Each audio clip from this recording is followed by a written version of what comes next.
Data shows that 1 in 10 women suffer from endometriosis, but many of the experts that I connect with suspect that that number is higher. Given how challenging it is to diagnose, I also wouldn't be surprised. Last year, I interviewed world-renowned surgeon Dr. Tamer Sechkin, who is actually my surgeon as well. And I thought this time for Endometriosis Awareness Month, it would be helpful for you all to hear straight from a patient. So today I interview Melissa Boudreau, who talks about her endometriosis story and also some of the learnings that she has had based on her podcast called The Cycle, where she talks to many, many patients with endometriosis. So let's begin by listening to Melissa's story. Thank you so much for having me on the podcast. I really appreciate it. And you're doing such great work with all the information you're putting out there. So thank you for doing that. And as far as endometriosis, my story is pretty long. So I'm going to tell you the condensed, very, fast version of it. But honestly, I was in high school and I had very terrible killer cramps. I thought it was normal. I was told it was normal by my doctor. My grandma told me it was normal. She had it too. And when I say killer cramps, I don't mean like I took 2 Advil and I was okay. I would be rocking back and forth, full sweating, diarrhea, just horrible, like couldn't function. And that would happen to me from high school on, probably like 15 years old and on. And some months were worse than others. And I thought it was just, everybody had that. I really thought that it was normal. And I told my gynecologist and she just patted me on the back and said, you're one of those people who has painful cramps. So I kind of just learned to live with it. And I found a way to cope and manage the best I could with taking Advil and probably way too much, or ibuprofen, or anything I could get my hands on. And that's how I got through, all of the rest of school. And I would know like, okay, on these days, I won't plan this. Like I started to plan my life around it. And when a light bulb really went off I think it was like after I graduated, I got invited to go on a boat and I happened to be on my period. And I was like, really nervous. And I was like, and I don't wear tampons. And I didn't know why I didn't wear tampons, but I was just like, I don't really know. Like if they go swimming and someone's like, oh, here, it's so like, what, this isn't a big deal. For me, it was a big deal because I had a very heavy period and I was, nervous. That's when I really realized, and I looked at people and I was like, wait, use these all the time. And they're like, yeah. I'm like, well, it kind of hurts for me to use a tampon. And people's my friends' faces were like, what? And that was kind of like my first light bulb, like, so I guess everyone just doesn't have cramps this bad. So then into my 20s, things are getting worse. I have a lot more of those episodes. I'm going to work. I'm just living through it. I brought my heating pad to work sometimes, or I'd buy like those things you can stick in your underwear, like Thermacare, and just really pressed through the pain all the time. But then in like my early to mid-ish 20s, it got to the point where like my stomach was upset all the time and I didn't know what was going on. And I was literally eating crackers and broth and thought this was like like for weeks, losing all this weight. And I'm just like, blah, blah, blah, life's okay. And then I passed out one day at work and I was a general manager of a retail store. So like all my employees came like running over and I was like, okay, I need to go get this checked out. So I made a doctor's appointment, ended up seeing a GI. Again, I thought I had like an ulcer. My stomach was just upset all the time. I never correlated any of it together because why would I? Because I never knew a disease like endometriosis existed because nobody told me. And so I had all the GI tests, upper GI, lower GI, drink the beer, do all of these things. And it was a lot. And I remember sitting down with the doctor and he was like, you have IBS. And I knew, like, I was just annoyed. I was immediately annoyed because I just knew it wasn't that. Like I knew something else was wrong. My gut, like my gut knew. So I got home that night and I remember being like, I know I don't have IBS. I'm obviously a very determined person at this point. I'm going to figure this out. And I was Googling, and this was in the early 2000s. So for the older people, you all know, like Google wasn't as what it is today. It was not as robust, but I remember finding it must've been a white paper or something. I was just like, IBS misdiagnosis, IBS. And I was just searching because they prescribed me like Nexium or, one of those pills. And I saw something that said endometriosis is often misdiagnosed as IBS. Like it must have been some sort of medical journal or something. And I was like, what are the symptoms of endometriosis? And as soon as that came up, like I have chills telling you this story now, I was like, oh my goodness, this is me. And then I went to the bookstore, and I tell this all the time, when bookstores were still everywhere. I went to Borders when they still existed, and I went to like the medical section, and I bottom shelf one book that said endometriosis on it. And I remember just like opening this huge book and like crying on the floor because I knew what was wrong. And at that point I was almost excited because I was like, I have my answer. I know what's wrong. This is great. But it wasn't great, because then I called my OBGYN literally the next day and was like, I think I have this endometriosis. Like, I've had I loved her. I saw her for like 10 years. I was like, I have painful periods, let's investigate this. And she was like, okay, come in. I had an ultrasound done and a transvaginal ultrasound. Of course, I had cysts on both of my ovaries. No wonder I was in so much pain all the time and probably passing out and not able to eat. And she said, we should do an exploratory surgery to see if you have it. And I said, okay. And she gave me birth control and sent me on my way. I ended up having this exploratory surgery. And afterwards, like quote unquote, she said, I've never seen anything like that in my life. It's all a mess in there. And I didn't really know what to do. I did my best. I have no idea what this even means. Like, that's when I got diagnosed with endometriosis. Are you kidding me? No, that was literally the words. And I loved this doctor because I'd seen her from like my teen years into my young 20s and felt very comfortable with her. And I just remember being like, okay, like what, no plan. The plan was we're going to take birth control continuously, which did help. And I do, like, I've learned a lot more. Like, there is like, sometimes you might have to manage the disease if you can't get the right surgery or you can't afford to get the right surgery, but it's just a Band-Aid. And so I put the Band-Aid on, aka taking birth control through my period so I didn't have a period. And it did help, but I didn't tolerate it well. I had bad side effects. We kept changing them to try and figure it out. I was a mess. Like my stomach was a mess and my skin was a mess and I was emotional. And I was just like, I'm 23 years old. I'm supposed to be going to the bars with my friends and having fun and like enjoying life. And I feel like I'm on this roller coaster. So then I really started to dive in. I found a chat board. Okay. This is before Facebook, really dating myself here. I think Facebook existed, but I was out of college. So like there was no .edu to get on it.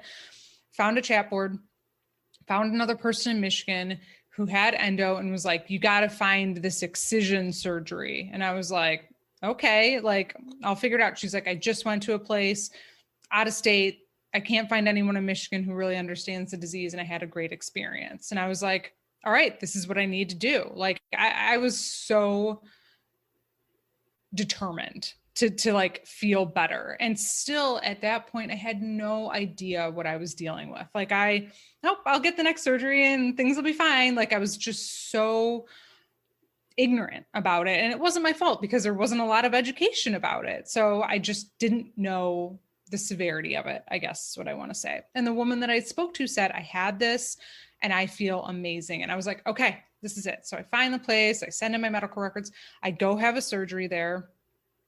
And, it's expensive, had to fly there. It's a lot. And that's a lot of the thing that people don't talk about too, but get it done. And the treatment there and the care and the explanation about what the disease was and everything was incredible. It was a night and day, like you can't even compare it to the experience I had with my OB here. Back in the day, they used to like spray your organs down so you wouldn't get adhesions. I of course had a reaction to it, but we couldn't figure it out. We got home from this trip and I was covered in hives, couldn't figure it out, went to the ER. Of course, the ER just said, you have a UTI, patted me on the back, sent me home. The next day, I had so many hives, like I couldn't move my hands and my joints were freezing up. So my whole body was being attacked. And I went to my family doctor, who got out like literally a textbook, figured it out, got me on steroids. So not only am I recovering from this like big surgery where I was diagnosed with stage 4 endometriosis, I then like went down this crazy path of I had to be on steroids for a month, but it all ended up being okay. About a year later, I start to feel really sick again. And I was just like, what is going on? Like, I thought that was my like end of the tunnel. Like, what's going on?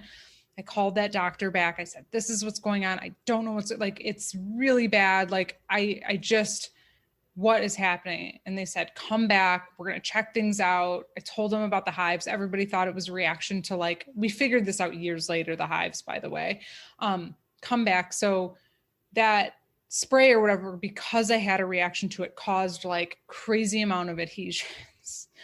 So they cleaned everything up. They said I had stage 1 endometriosis at that point, which was great, but there was still disease there a year later. Not that there's a cure, you can get it all or anything like that, but I still had disease. So then things were pretty good. I mean, I still had painful periods, like not as bad, but I still would be, you know, laying on the couch with a heating pad, going to work, function through life. And then I would have just some that were worse than others. And to back up a little bit, before I went on that trip, some of the research I found said changing your diet. So immediately I cut out gluten and I did feel a lot better. I wanted to add that in. And then a couple years later, I did get diagnosed with a dairy allergy. So now I don't eat dairy and gluten. At that point, I was kind of starting to go through that, and I ditched caffeine, which was super hard, but it did help with the like daily. At this point, I was in pain daily. So it helped with the daily pain. And then the cycle pain was still bad. Anyway, fast forward. So now after surgery 2, things are going okay. Life's good. I'm local. And then I just start having a lot of pain again on one side, end up having an 8 centimeter cyst, endometrioma on one of my ovaries, my left ovary.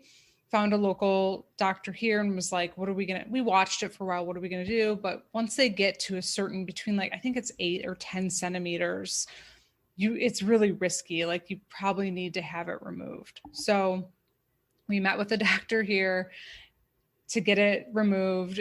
He went in. It was very much like the first experience I had with my first doctor was like, I don't know what to do. Things are crazy in there. Literally, it was a 15-minute surgery. And my husband was terrified to tell me that when I woke up. And by the way, like I just started dating my husband when I started going down this journey. Luckily enough, he still married me after all this gas, but he's still been such an amazing support. But I woke up, he was like, they didn't do anything. And I was like, we cannot keep traveling. We cannot afford to keep traveling out of state to get the care. And in Michigan, there was no one that really understood the disease. So I had a new OBGYN who understood, but was like, I won't touch it. I don't have enough experience, which I really respect. And she referred me to a fertility specialist and was like, go talk to him. Because, we weren't trying to have children or anything. She's like, but he does know a little bit more about this disease. Please go talk to him. So I did. And he said, you know what, like I do a little bit of excision, like, and we can get that cyst out. And I was like, cool, let's do it. So had surgery with him. He said he did excision. He did end up taking my left ovarian tube. Later down the road, like when I did get the operative report, it said ablation. So he wasn't, unfortunately, as skilled as I had thought. So now I'm on surgery 4. Surgery 4? Yeah, it's 5. That was 5. And then I was good for like 10 years, which was, I still had painful cramps. There's no doubting that. Maybe it was like 8 years. But I was functioning a lot better. I felt a lot better on a daily. I kind of like a little bit forgot. And you hear that often when people start to feel better. Like monthly reminders I would have, or like painful ovulation, but it was nothing like before where I literally was like crawling to the toilet. Like this was like, okay, if I stay in a constant cycle of ibuprofen, I can function, I can get through my day. It started to get really bad in the beginning of 2018. again, where I was just like very nauseous all the time. I wasn't really paying attention to it. And I think sometimes as women, we do this, or I know I do this, like I have all these things going on. I'm just so busy, and I didn't notice. And I actually was working with a trainer, and I had to report like my food. And I was like, oh, I didn't feel great today. Oh, and he was like, can you do me a favor? Can you start tracking for 1 month how many days you feel nauseous? Because I kept just being like, oh, I didn't eat enough today. I felt and I tracked, and it was like 70 or 80% of the month. And that was like I was like, okay, something's going on again. And so I'd called the doctor that I had traveled to in the past, and he was like, you know, you can come down again. It's been so many years. This can happen. And I just didn't, I was very uneasy about it. My intuition was like, it just told me, eh. And so then I saw this patient day event that was going on in New York. I had free miles. I was like, you know what? I'm going to go to New York to this patient day. Like not because I needed care, but I wanted to learn more. And I have a support group here in Michigan that I want to bring information back. Like, you know, I need to educate myself even more about endo now. And is this now where we met, or is this a previous year? It was 18. So, and I went, and I was just like, I knew no one. I was by myself, and I was just like, whatever, like, I'm just going to attend this event, and didn't really chat with many people. Of course, like the night before I didn't feel good. So I was like up all night, but went to the event, and I felt like I learned a lot more. And this is like where I get like serendipitous about it, but I just felt like I was meant to be there. I went up to the particular doctor who was hosting this event, introduced myself. He asked me how I was feeling. I said, not great. And I was going back for a work trip in May, and he said, come see me. Saw him, got an MRI, and it showed, it actually didn't show too much endo, but based on my symptoms, like we knew something was up. So then several months later, I was too busy at the time to schedule surgery. So I waited like 6 months until I was less busy at work, had the surgery, and I almost had a full bowel obstruction. Endometriosis had attacked my ileocecal valve, which is in between my small and large intestine, which is why at the time I had lost, I don't know, like 15 pounds, because I was barely eating, but I was just like working, going to the, just functioning, pretending like everything was great, and woke up to part of my bowel removed. And also just like full stage 4 endo back. It was everywhere. I think it was a 7-hour procedure, and it was a really tough recovery. That night, I think I was delusional from the amount of pain I was in. I think mostly from the bowel resection. And I woke up, and my husband's like, you had a bowel resection. And I was like, and I was just so scared. Like, I didn't know what that meant. The part of the bowel that they removed on me, I did not have to have a colostomy bag. I did not have to have a colostomy bag, thank goodness. And they were able to save my uterus, my ovary, my tube, which I was really happy about. That was my hardest recovery. I think it took 8 months, like for me to be feeling almost 100%. And it was really hard, and just eating afterwards, it was tough. It was a really, really tough recovery.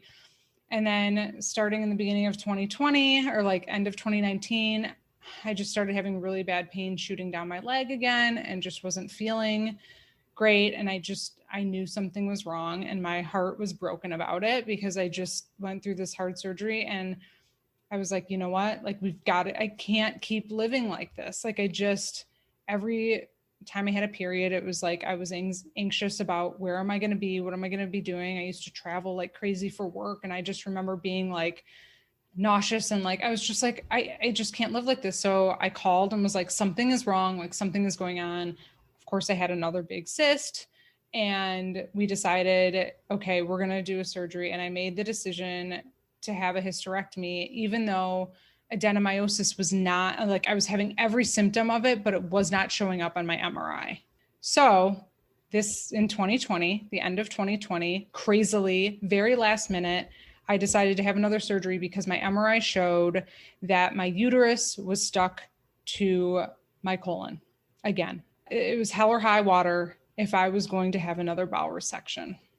So in 1 week during COVID, my husband and I made a last minute decision to get it taken care of because we were afraid that we wouldn't be able to travel. And this was like when things were calmer, and we just did it. And we didn't know if I had adenomyosis, but obviously hysterectomy is not a cure for endo. But I was like, if my uterus is going to keep getting stuck over to my bowel, this is a hard decision, but we're making it. And then once the pathology came back, I did have severe adenomyosis. So that made sense why I was still in pain after that last surgery. So now I'm about 4 months out from that surgery and I'm feeling a lot better. So I know that probably took up way more time than it should have, but it's just a lot has happened in the past 20 years. I'm like in tears. I know. I saw you and I was like, I'm not going to, but it's been a journey.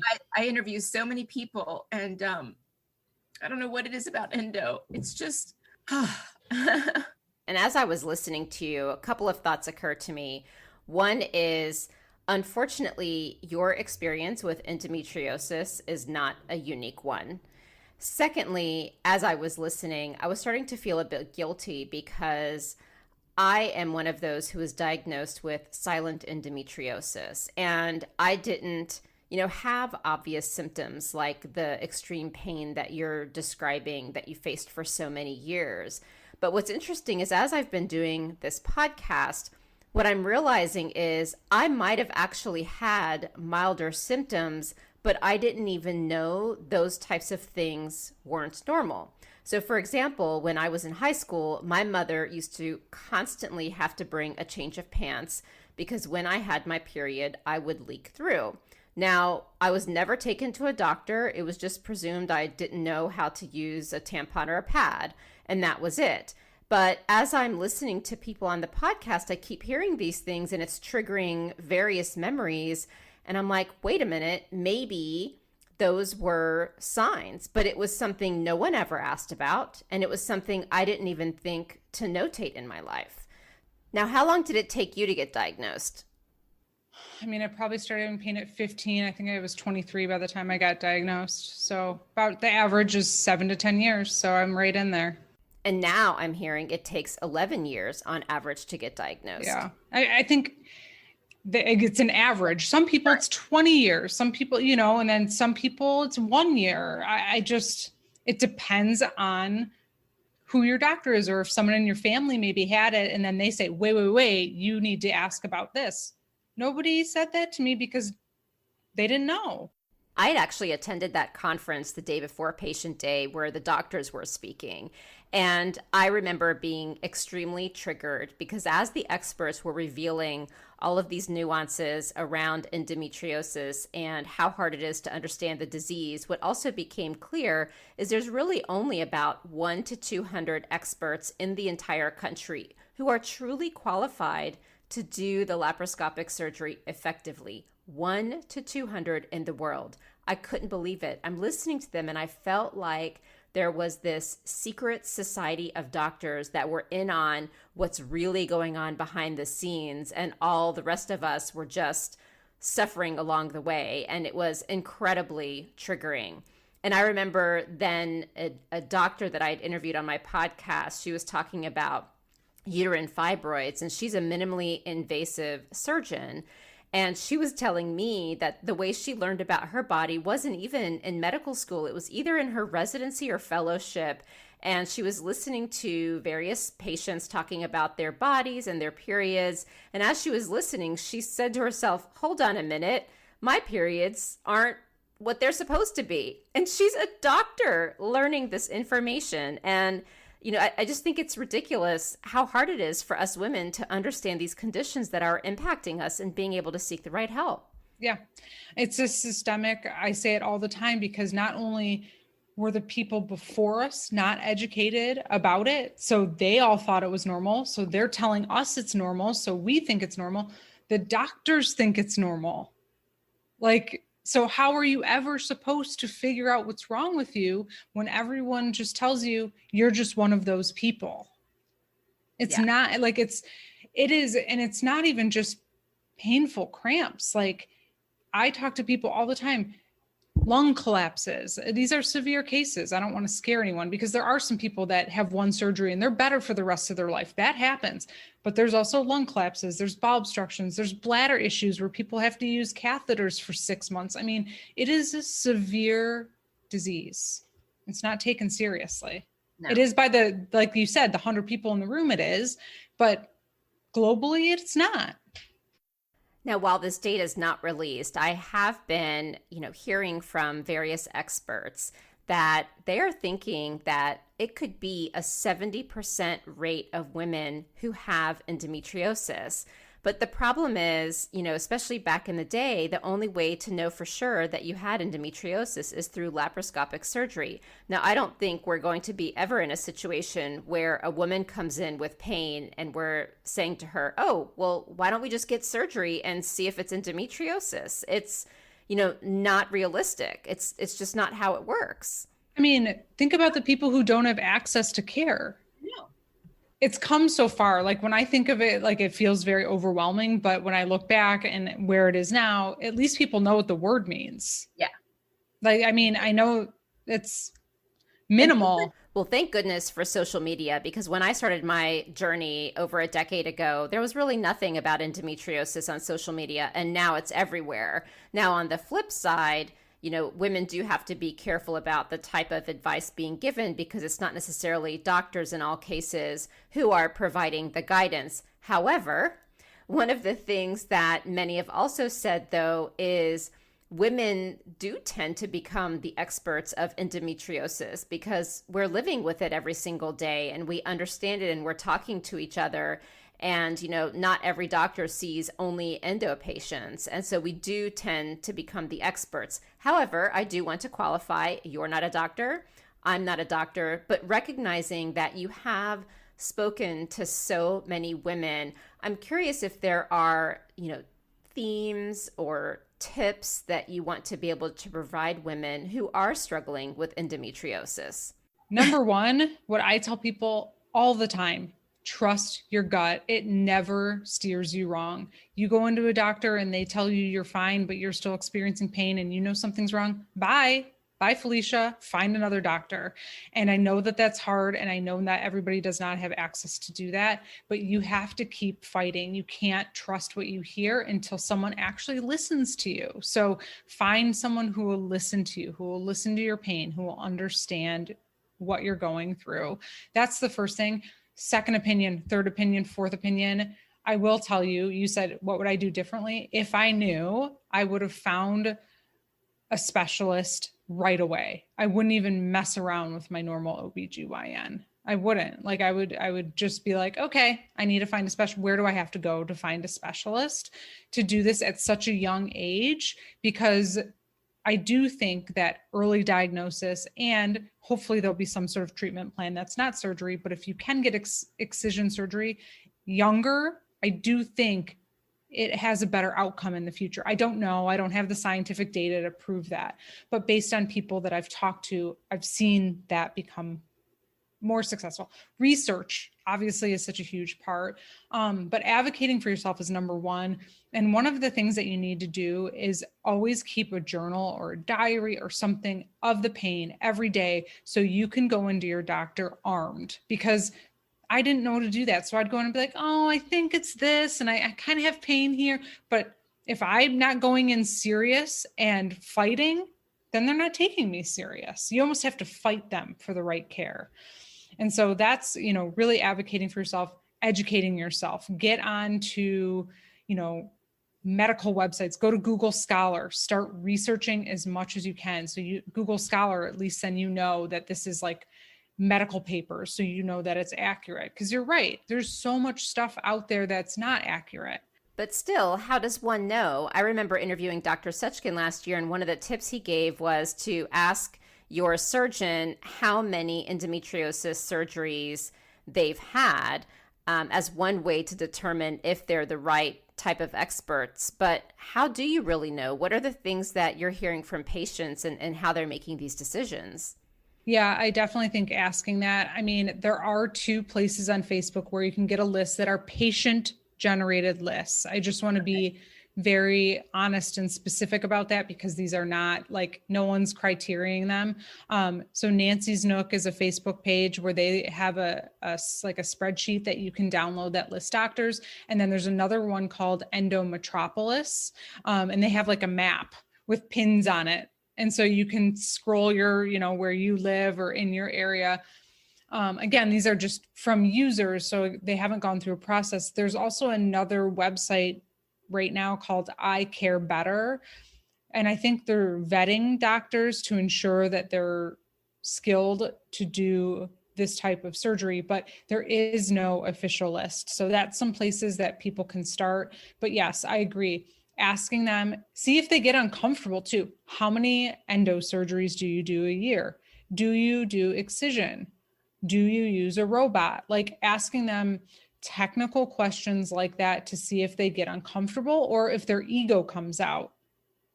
That's one thing. You'll see the ego. If they don't want to answer the question, that means that they're not experienced enough, and that's okay. And you can say, can you refer me to a specialist? Or do you know someone? I do not want ablation surgery. Is there another option? And I don't want to say, there's a lot of people that get upset about ablation, and I don't understand the differences, but I do know personally firsthand, I think I had 3 ablations out of all of my surgeries, and I personally never felt better after. So. Okay, got it. So to your point, there's only so much knowledge you have about it. Totally understand that. But the great debate is, around robots or not, ablation, excision.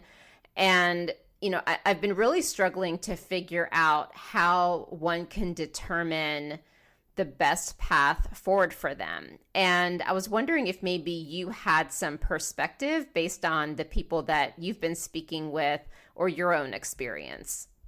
I honestly don't know where that comes from either. I think it's just people with personal opinions. I think bottom line, out of all of those things, the most important thing is to find out what's right for you and do your own research. So I don't think there's any like secret or insider information personally. And what's recommended is excision surgery by everyone. That is the gold standard treatment for endometriosis. No, I agree with you. Getting diagnosed with endometriosis is magical. I know that's such a strange word, but I remember during my own journey, I had unexplained infertility, and it was frustrating because I felt as though either the doctors weren't trying hard enough or science hadn't caught up yet to determine what was wrong with me. And eventually it turned out I, did have endometriosis. And I tell people that one of the happiest days of my life was being diagnosed with endometriosis. And of course, to top that, my son being born was truly the happiest day of my life. But, just having those years of not knowing what's wrong with you is incredibly frustrating. And now there's changes though, Receptiva DX, they have come out with a test that tests for BCL6. Now it's more for unexplained infertility, and it's not a specific diagnostic for endometriosis. It's just an indication, but that's out. I know another thing that people have taken when they do get diagnosed is not just the laparoscopic surgery, but some are given Lupron or Orilissa.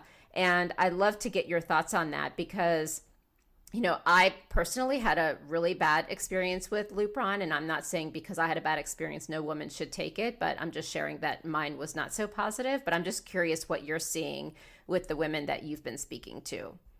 So Lupron and Orilissa, 2 different things. One's like pill, one's a shot. Right. I've heard a few positive testimonials for it, but most I would say negative based on what I'm hearing. For Orilissa, recently I've heard only like 5 people, small sample size, that are on it and they're seeing success with it. But I've heard a lot of negative side effects from it too. And I think, I'm not a doctor, but what I hear and what's in the community is that the side effects are just not worth it. It's a Band-Aid. So having all of those side effects isn't really going to make the disease go away, right? It's just kind of suppressing things. And then when you come off of it, are you going to just start feeling sick again?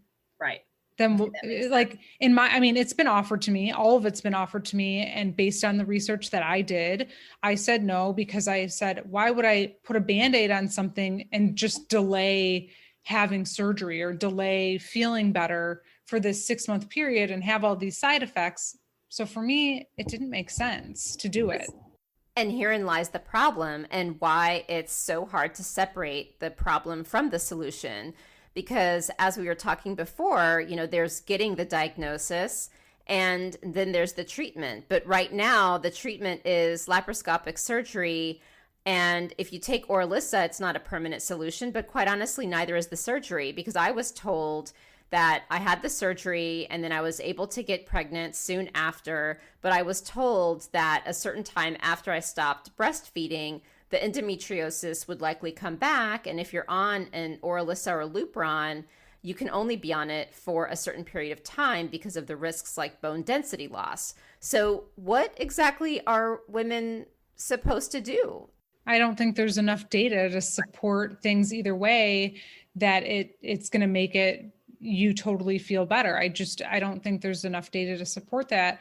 But then I think the problem lies with people who don't have the financial aspects to be able to get surgery or excision.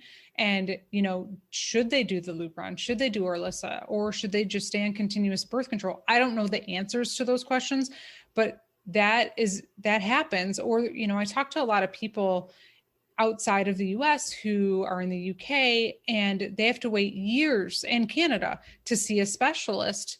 And what do they do during that time period? So I'm not saying yes or no to any of these things, Right. But it's like, not everyone has access to get excision, which is a whole nother bag of things to uncover. Completely agree. But so what do they do? Like, what's the answer? And I don't have that answer, but it's something that weighs on my heart every single day because I know how fortunate and privileged I am to be able to have access to care. Right. No, I completely agree. Access to care is an incredibly complex and, in a lot of cases, unfortunate topic when it comes to endometriosis. So first you have those who don't have insurance and trying to have the ability to be able to pay for a laparoscopic surgery, if that is indeed the way to go forward. Then there's, if you have insurance, does your insurance cover it? Because in a lot of cases, insurance may cover it only if you have severe pain. And like in my case, I didn't have pain. And so it wouldn't have been covered in my case anyways. But then also, even if you do have insurance coverage, not all doctors take insurance. And then the last piece of this is the complexity around the surgery. As we learned during the conference where we both met, Dr. Sechkin, who I'd interviewed on the podcast, and a lot of his colleagues were talking about how you really do need a team of surgeons available because you don't know where the endometriosis is going to be. As a result, you need to have the experts on hand in case it's by your rectum or in other body parts that aren't near where your uterus and ovaries are. I remember one of the doctors standing up and saying, oh, what privilege to be in New York City. If you're in Missouri, we don't have access to those experts. And so this is really the reality that women are facing, and it's incredibly frustrating. I'd love for this podcast to conclude with, okay, ladies, here's the formula to 100% success when it comes to endometriosis. But the reality is so much more research needs to be done to understand this condition. Diagnostic tools need to be developed, drugs that don't have as many of the side effects that current existing drugs do have. But one thing I do understand, so whether you have access to care or not, or just trying to look at alternatives for being able to deal with endo, I know diet is something that we talk a lot about in the endometriosis community. And I'd love to get your thoughts because over the years I've been reading different articles, and it seems like each one and over time, the information seems to be contradictory. So one of the consistent things I do hear is not eating gluten and avoiding dairy as well. I've read don't have red meat. I've read if you have grass-fed red meat, that's okay. I've also heard controversy on soy. I've read no soy, depends on the type of soy, and it's incredibly confusing. So I'd love to get your perspective on what you've seen as to what works and how women should look at their diet when it comes to endometriosis. And again, I know you're not a nutritionist, but again, just from the community that you're so close to, it'd be great to get your perspective. It's overwhelming. It is so, and I think it changes like every week or depending on who's trying to feed you the information. What I've always done is moderation and keep a food diary. If you are feeling really, really sick and red meat does make you feel really icky, then you shouldn't eat it. Or maybe you eat it only once a week. But if you eat red meat all the time and you feel great, I don't know the data to say don't eat that, right?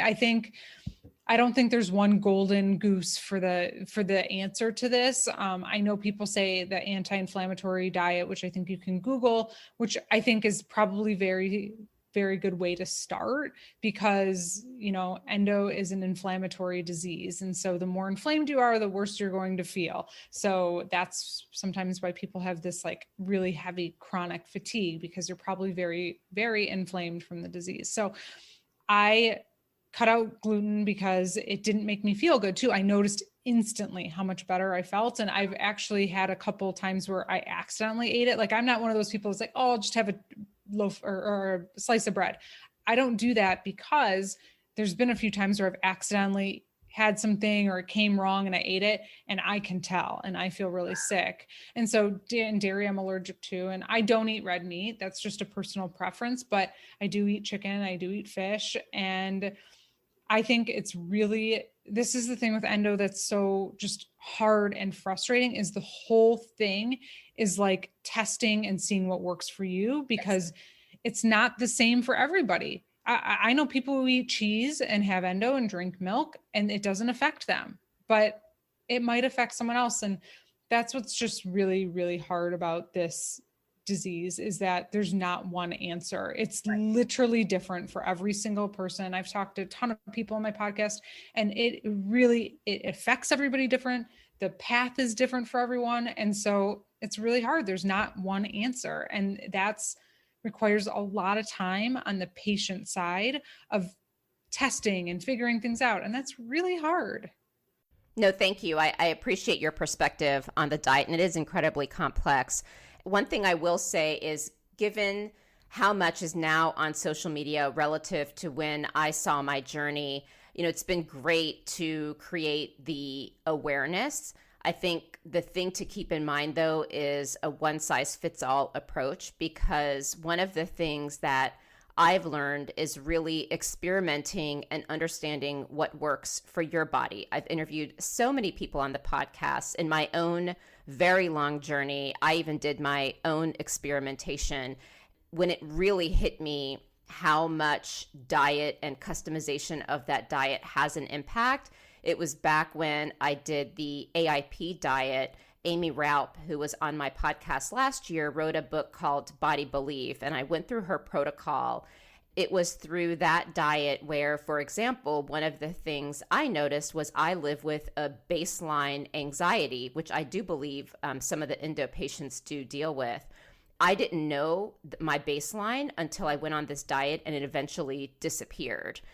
I've also learned, like, if I drink wine, 3 days later, I can be grumpy. But I didn't learn this until I did the elimination diet. So for ladies who've got endometriosis, PCOS, Hashimoto's and other thyroid conditions, I think it's really important to work with somebody and experiment around what works for you. And, just because something worked on Facebook and Instagram for one person doesn't necessarily mean it's going to translate to you. It's really complex. But they're you use the key word though, they're fads. Keto is just Atkins, which was really popular years ago. They come full circle. So I agree with it too. And look, I get it. You're in pain. You don't feel good. The last thing you want to do is there's so many layers and there's so many steps to doing this. But if you can find one or two things that you could cut out that really, really make you feel better, it makes a difference. Like, you think I don't miss bread or like a donut? Like, oh my gosh, what I would give. And again, there's gluten-free versions. It's not the same. Well, I will tell you that this past weekend, my son and I ended up making gluten-free donuts. They were apple cider and they were incredible. My friends, I shared it with them and they thought they were store-bought and truly amazing. So I'll definitely share the recipe with you, and maybe I'll even put it in the show notes. Oh my gosh. So, I love a good donut. Who doesn't? So yeah. Okay, so tell us about the It Fits bar. Okay, so during this journey of not having dairy and gluten, I was also trying to get really fit and in shape. And I started to really increase my protein. I was eating hardly any protein. I didn't know any better, and found that like a high protein diet not only made me feel better, it helped lean my body out too, which was great. So I was on this cross country road trip with a friend, and we kept stopping at places. And I was like, I literally can't eat anything at these, 7-Elevens or gas stations or whatever. I was like, I'm just going to make a protein bar, like a good one that tastes good and it's healthy. And it's a long car drive, so you have a lot of time to think. And then it just kind of came to fruition. So now I have a vegan, obviously dairy-free and gluten-free protein bar called It Fits Bar. If anyone wants to check it out, itfitsbar.com or itfitsbar on Instagram. And, we're local here and we're slowly growing, but we have 5 flavors. And I really honestly selfishly made it for myself. And people with diabetes are really enjoying it, or Crohn's. So I tried to make it so it was really clean, provided 15 grams of protein, which it has, but also it's just something good on the go. Obviously not as relevant during COVID, but if you're on the go, it's just in your bag and you get hungry, you grab that instead of like a bag of chips or something. So That's why I made it. I knew that you did it because of what you were going through, but I didn't get the whole background. So I appreciate you sharing. Yeah.